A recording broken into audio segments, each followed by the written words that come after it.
live off of conflict. You know, they strive for that. That's what their whole existence is about. Oh, did you hear what so-and-so did this? And we need to add that. And then they worsen it. We're called to be peacemakers, not troublemakers. So today we're going to explore 3 truths about this idea, the nature of strife, and the wisdom of stopping it early, and then the blessing of walking in peace. So the nature of strife is pretty clear in the text. A small leak becomes a great flood. So Solomon opens up this proverb with the picture again. The beginning of strife is as when one letteth out water. So imagine if you're standing in front of a dam that has a teeny tiny leak. At first, it doesn't seem like that's that big a deal, pretty much harmless. A few drops escaping here and there, a little trickle flowing through. We know how water is, though. That erodes quickly. As the water passes by, it's picking up pieces of the dam as it goes by. And the more water comes by, the bigger the hole gets. Pretty soon, the whole thing's gone. So if you don't repair it, the pressure builds up, the crack widens, and soon the whole dam gives way, which could be a devastating flood. In the past year or so, we saw that as a result of a couple of hurricanes that made their way up through Tennessee, broke through some dams, water went everywhere. That's what unresolved strife looks like. A sharp word, a jealous glance, a dismissive tone. All those seem small to begin with, but that's the starting point of a conflict. If you ignore it, or worse, feed it, then it becomes disastrous in its consequences. So again, we see that this kind of thought throughout Scripture. It's all over the whole Bible talks about that. Think about Cain and Abel in Genesis 4. That's pretty early in the Scripture there. That gives us an account. What started out as a private sense of envy between 2 brothers went unchecked in Cain's heart, and eventually that led to the first murder in history. It didn't take long either, straight through. Cain allowed his bitterness to grow rather than addressing it with humility. He acted out upon it in rage. It's in Genesis 4. I'm going to take a minute and read a little bit of it here. It's Genesis 4, verse 3. It says this, "And in the process of time it came to pass that Cain brought of the fruit of the ground an offering unto the Lord, and Abel he also brought of the firstling of his flock and of the fat thereof. And the Lord had respect unto Abel and his offering, but unto Cain and to his offering he had not respect. And Cain was very wroth, and his countenance fell. And the Lord said unto Cain, Why art thou wroth? Why is thy countenance fallen? If thou dost well, shalt thou not be accepted. If thou dost not well, sin lieth at the door, and unto thee shall be his desire, and thou shalt rule over him. And Cain talked with Abel his brother, and it came to pass when they were in the field that Cain rose up against Abel his brother and slew him." You can see where that escalated pretty quick. We went from, why does God like his stuff and doesn't like mine? And the problem wasn't Abel, the problem was Cain. And his attitude, and he left it unchecked, and it continued, and then he ended up murdering his own brother. We also can see that in King Saul's relationship with David. In 1 Samuel 18, it shows us how jealousy left unchecked led to obsession and division and years of strife. Saul's fear of David's rising popularity turned him into a man driven by paranoia and violence. It's in 1 Samuel 18:6. Here's an account of what happened here. It says this, "And it came to pass as they came, when David was returned from the slaughter of the Philistine, that the women came out of all the cities of Israel, singing and dancing to meet King Saul with tabrets, with joy, and with instruments of music. And the women answered one another as they played, and said, Saul hath slain his thousands, and David his 10,000s. And Saul was very wroth, and the saying displeased him. And he said, They have ascribed unto David 10,000, unto me they have ascribed by thousands. What can he have more but the kingdom? And Saul eyed David from that day forward, and it came to pass on the morrow that the evil spirit from God came upon Saul, and he prophesied in the midst of the house. And David played with his hand as at other times, and there was a javelin in Saul's hand. And Saul cast the javelin, for he said, I will smite David even to the wall with it. And David avoided out of his presence twice. And Saul was afraid of David, because the Lord was with him, and was departed from Saul. we got these two accounts. I'm sure you're familiar with them, but do we see where both of those begin with nothing? One of them is, God didn't like my offering, and he liked his, and he ain't no better than me, and it just escalated to murder. Saul is jealous because people are saying David killed more Philistines than he did. Then he tries to throw a javelin at him to kill him, and we all know the rest of that story. That went on for years, chasing around the whole time. But there also is a few scriptures that give us a contrast to that. A positive example with a correct response, with the response called for in our text, Proverbs 17:14, therefore leave off contention before it be meddled with. We see that in Abraham's life. And there was a conflict between Abraham and Lot's herdsmen. It's in Genesis 13. And there was tension over the resources of the land. Look, that's something we see a lot. There's a lot of tension about resources and things there. But Abraham chose to operate in wisdom, in God's wisdom. He took the initiative to stop the strife before it took root. He offered Lot first choice of the land, demonstrating not only wisdom in avoiding the strife, but it also showed Abraham's total trust in God. Peace was more valuable to Abraham than personal gain. He was going to let Lot choose and put it in God's hands, which, boy, if we could learn to do that. It's in God's hands anyway. We're the ones who have the problem all the time. That accounts in Genesis 13, but look, I'm taking the time to read them because they're real life situations. You can see how the response is. This, of course, would be an example of a correct response. It's 13:5.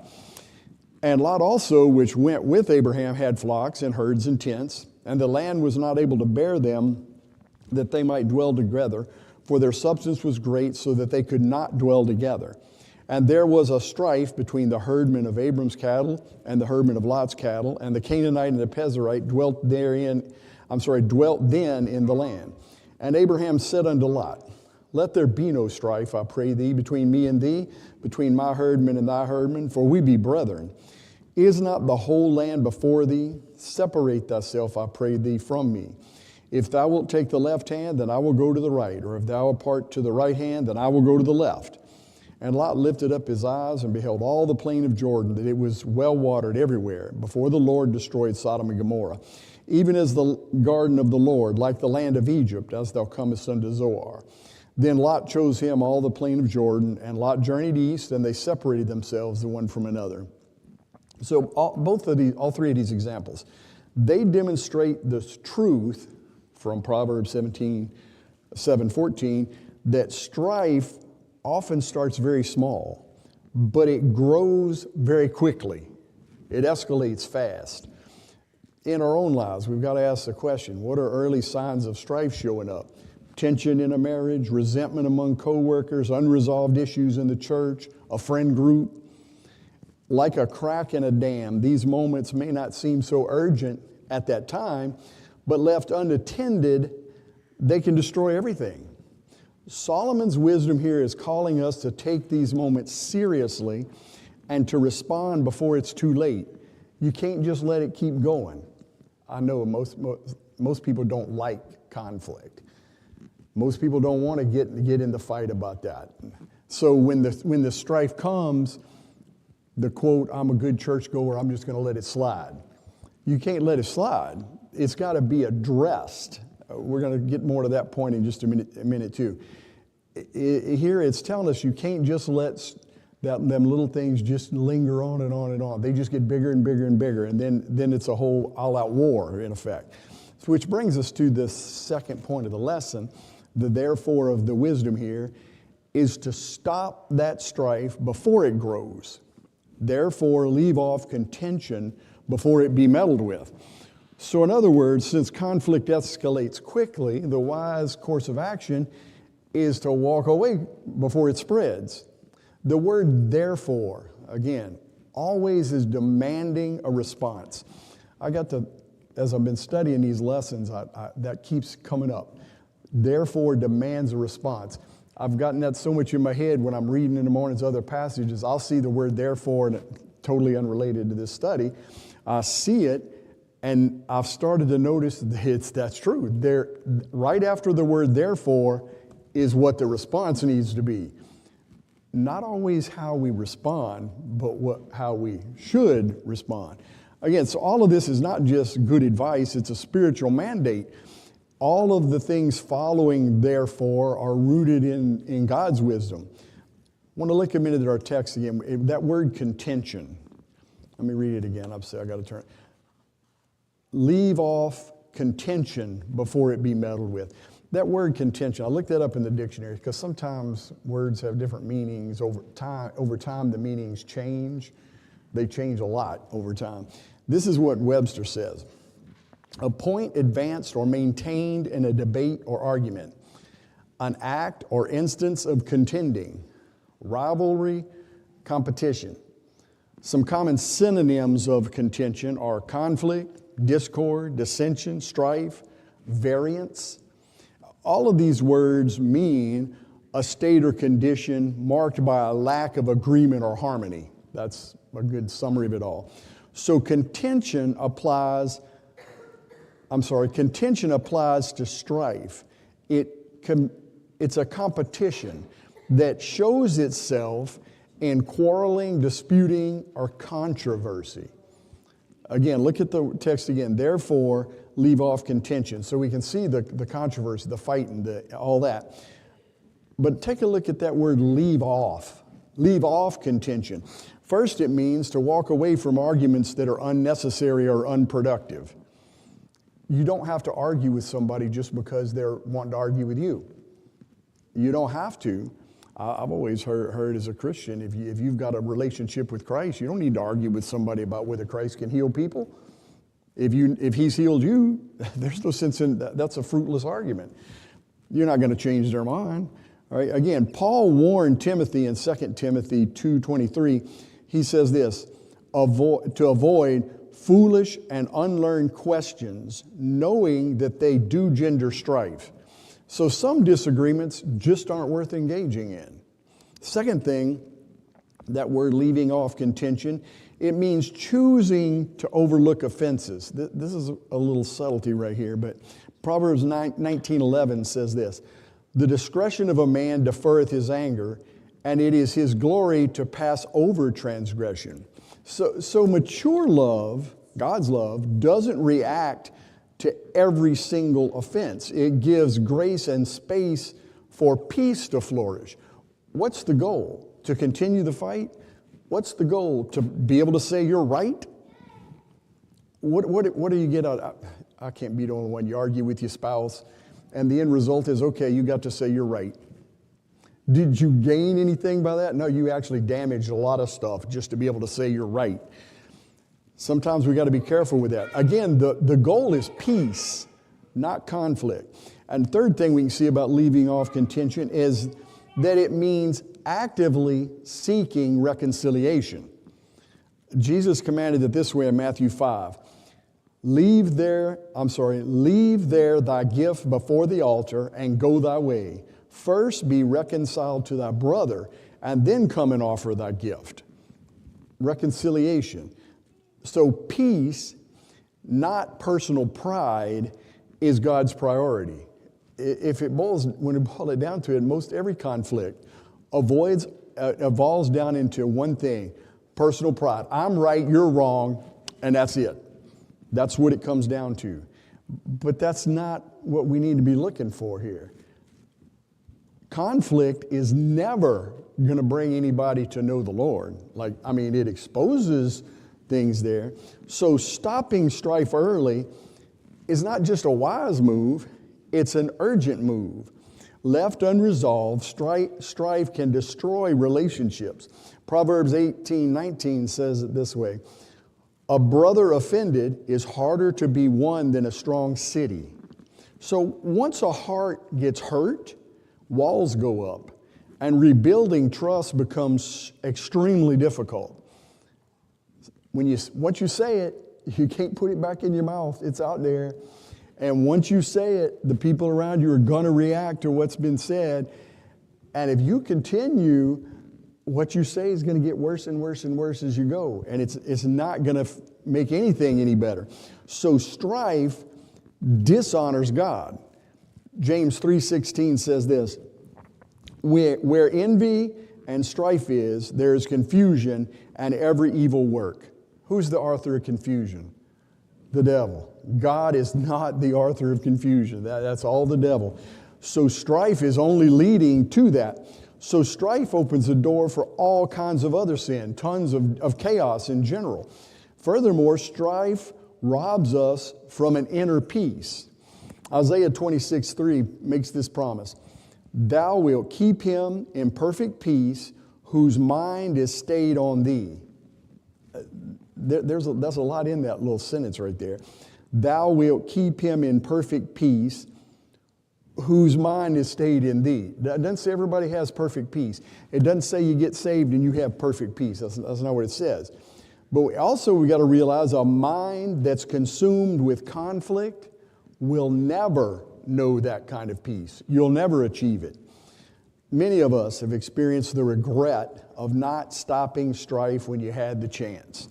I can't be the only one in here who says, man, if I could take that back, I could have avoided all kind of heartache over the year. A comment made in frustration, a disagreement dragged out, a relationship left to sour. It doesn't take long for those kind of wounds to last for years and years and years. I couldn't help but think about it when I was writing that part. What came to my mind was the Hatfields and McCoys. They fought so long they didn't even know what they were fighting about anymore. We can avoid that. We don't have to be in that place. Solomon says, leave off contention. Stop that mess. Right there. Don't let it continue. Don't wait. Don't let your pride or your fear or your stubbornness cause you to delay in fixing that. You got to fix that. There's a leak in the relationship. It's going to be a flood of devastation if you don't stop it. Wisdom here, therefore here, says, stop now before it spreads. I got to tell you, for me, I'd like to tell you I've always done that my whole life, but sometimes I egg it on and make it worse. Y'all do too. That's that sinful nature you're born into that thrives off of that. You want to continue that. We can't allow that to become part of our lifestyle. Again, Proverbs here is pretty clear. Contention is escalating. Stop. Therefore, stop it now. Don't wait. Make it a priority to stop it. That'll bring us to the third and final point we want to look at in the lesson, is the blessing of peace. It's walking in God's wisdom. If we take the opposite side of this, if strife brings destruction, then peace brings healing. Peace is the opposite of strife. Healing is the opposite of destruction. That's where this comes into play. The contrast couldn't be clearer. Jesus says this in Matthew 5:9. You'll recognize it right away if you don't already know the verse. Blessed are the peacemakers, for they shall be called the children of God. Again, we've got a whole Sunday school lesson on all of these Beatitudes. We've got a whole quarter. I think it's coming up in a couple quarters. But notice it's blessed are the peacemakers, for they shall be called the children. Who's the children of God? Not all that strife, not all that struggling, not all that fighting, not all that stirring the pot, not all that making a big deal out of little bitty things, the mountain out of the molehill kind of stuff. It's the peacemakers. So we've got to realize a peacemaker, it's not simply avoiding conflict. It's more than that. This cutting off contention, it's not just turning the cheek and going the other way and hoping it disappears. That's not what it is. Peacemaking is actively pursuing harmony and reconciliation in the way that God modeled it for us. I mean, God gave us the ultimate example of actively pursuing harmony and reconciliation. Every single person ever born in this world has sinned against God Almighty and deserves to be destroyed. Everybody. And God sent His only Son to save you from that destruction. I don't know how much further you can go pursuing harmony and reconciliation than that. That's the ultimate end. And we're going to get nitpicky and continue little meaningless quarrels with each other over something dumb, allowing the devil to use that strife to bring us into a place where we're harming each other physically, killing people like Cain and Abel, hating other people like Saul? Where are we doing it here? So we got to realize it's blessed are the peacemakers, the ones who are working actively against strife. Again, there's a difference between a peacemaker and a peace lover. I think most people in the world, in general, are peace lovers. They want to avoid conflict. They want to keep the peace. They just want to go about their business, leave me alone, quit bothering me, and I just want to live my life like I want to do it, and I don't want no hassle. That to me, that's how most people are. But if you're a peace lover and you're just avoiding the conflict to keep the peace, then the conflict's still there. You can avoid it. I know I'm not saying turning the other cheek, that's the command. But turning the other cheek and still hating that person, that's not getting rid of the conflict. The conflict's still there. So being a peacemaker is not passively accepting things that cause division because you're afraid to deal with the conflict. That's not what it's talking about. That's not what Proverbs 14:7, let me get it again, I'm sorry. 17:14, I'm going to get it there in a minute. It's not talking about just avoiding it and hoping it goes away. I can't be the only one. I know when I was younger, I got in a conflict with somebody when I was in college, and I was fixing to leave. So I just ignored him for the last couple of days of the semester and hoped he'd go away. Come to find out, 10 years later, he gets a job in the same area that I'm in. I got to see him every day. It didn't go away. I avoided it for 10 years, but then there came a day when I just had to go to, and we had to, all right, we got to settle this. We got to fix it. You got to address the conflict. You can't just let it go on. A true peacemaker will face the issues that cause division and find solutions to bring about peace. That's what this verse in Proverbs is talking about. It's not talking about leaving off contention, ignoring it. It's address it before it gets to be more of a problem. So peacemakers are those who seek unity, not division. Ephesians 4:3, it's pretty much urges us along the same line. It says, endeavoring to keep the unity of the Spirit in the bond of peace. That means putting effort into staying united. We can put that in the spiritual sense and the physical. You got to put effort into a marriage.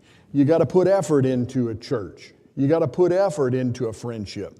You can't just let, they said this and I ain't, you can't fall into that trap. That's that little trickle coming out the dam. Put your finger in the dike and hold it down so it doesn't get worse. Peacemakers, they respond with gentleness. Even in a heated situation, I had to think about that a little bit.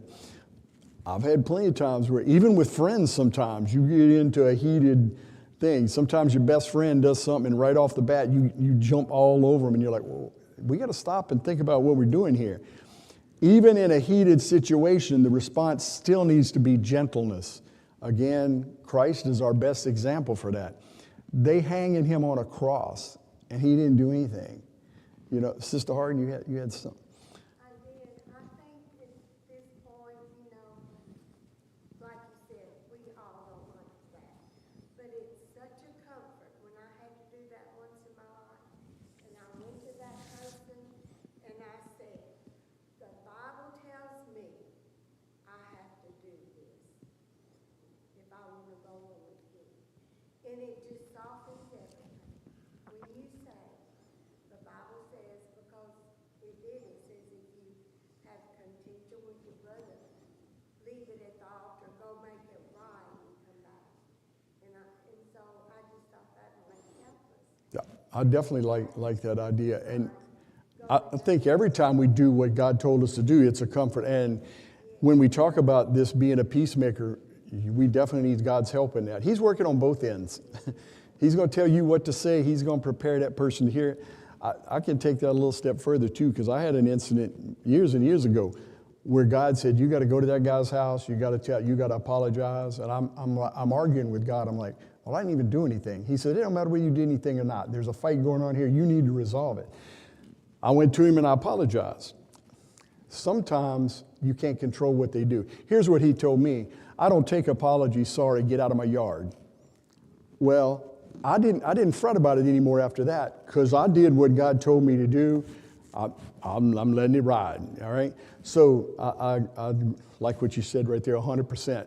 The peacemakers need to have what God tells you to do. We're not going to figure it out on our own, but he knows the answer.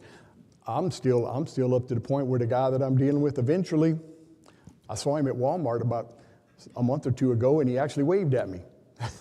Didn't talk to me for 10 years, but all right, so we get the idea that I like that a lot.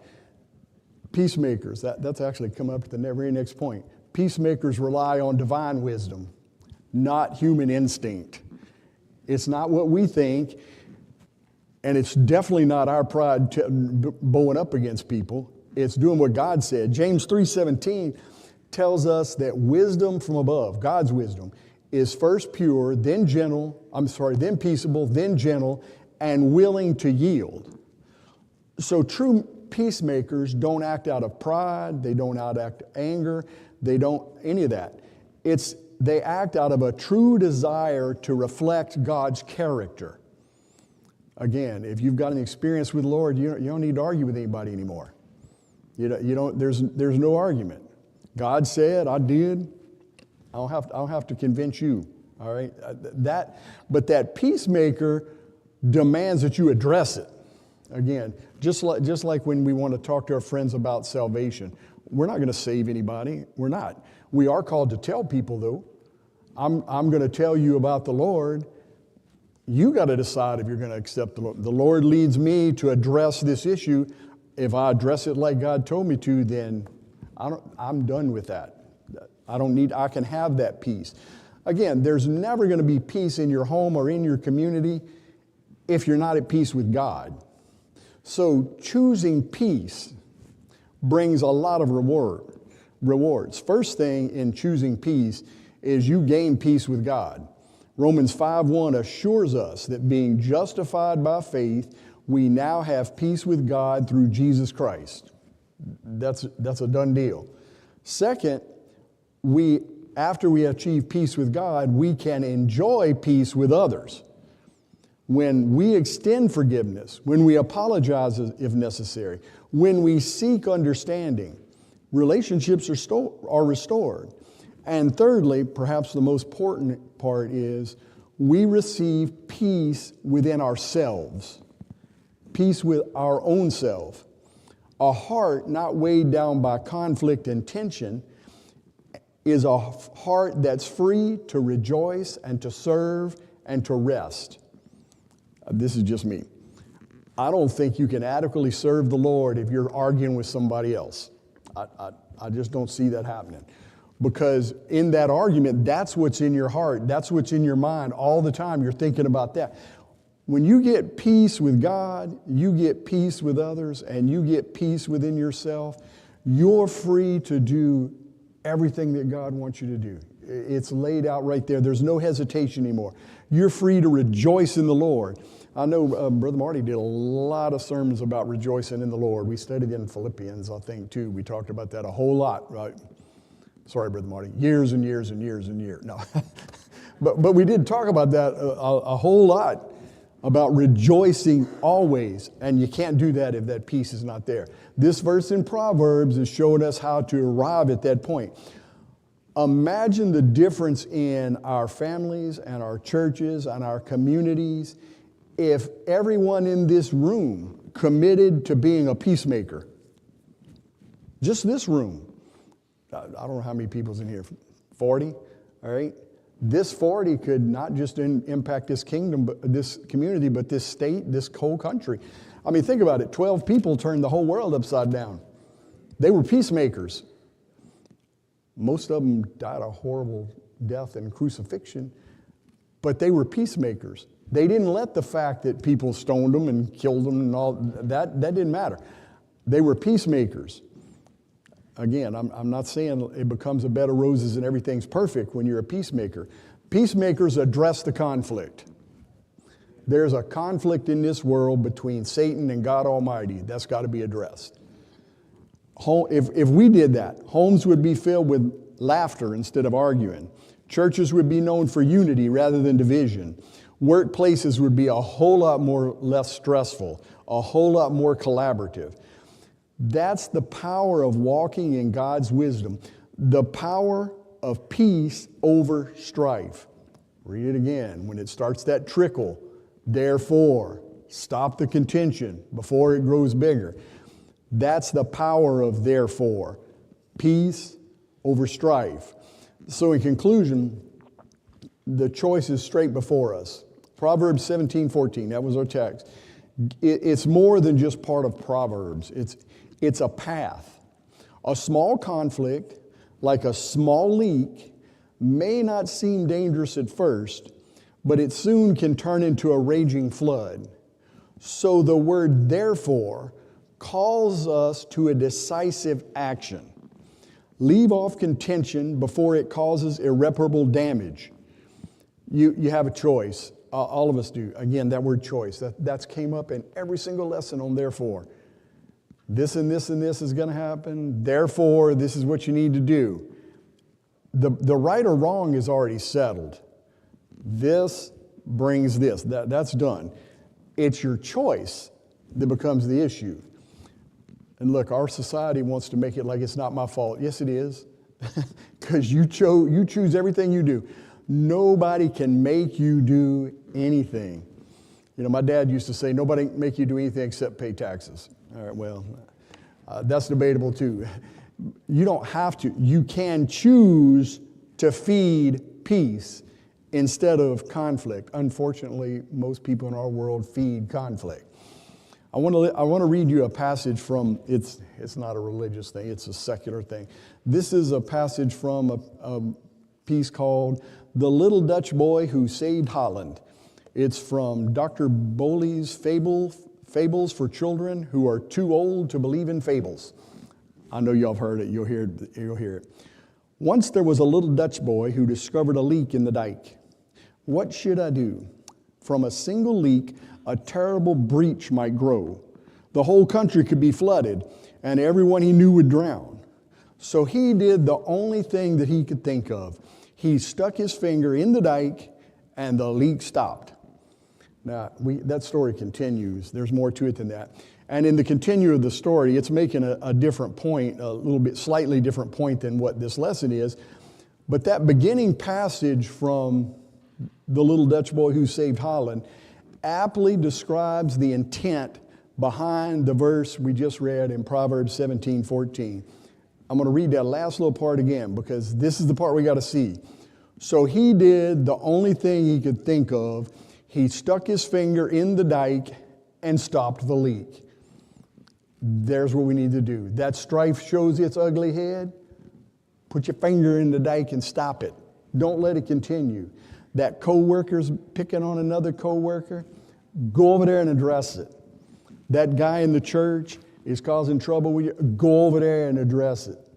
Do something, and I submit before you go over there, ask God to help you what to say, because it's God's wisdom, not yours. I don't want to lose sight of that. God's wisdom, not ours, but it's our action. God can tell you what to do, and we can sit on our behind and do nothing. Get up and go put your finger in the dike. So we should take a moment and examine what we're doing here. I had to examine what I'm doing when I read it. Do you see the signs of strife as they begin to show themselves? Do we see it or do we ignore it? Are there words that need to be unsaid? Or perhaps words that need to be said? Are there apologies that need to be made? Are there bridges that need to be mended? Are there arguments you should walk away from rather than just say, I was right, I won? Do you want to win? What did you win? There's only one prize worth winning. That's eternity with Jesus Christ. And there's only one way to do that, and that's by accepting Jesus Christ and following what he told you to do. Don't wait for the flood. Stop the leak. Choose the peace. When we do that, we're not only walking in wisdom, but we're also walking in the very footsteps of Jesus Christ. He is the Prince of Peace. He is the example. That's what the aim is. to me, that's a clear picture of Old New Testament people. The law gives us what the aim is so that we can see how far off we are.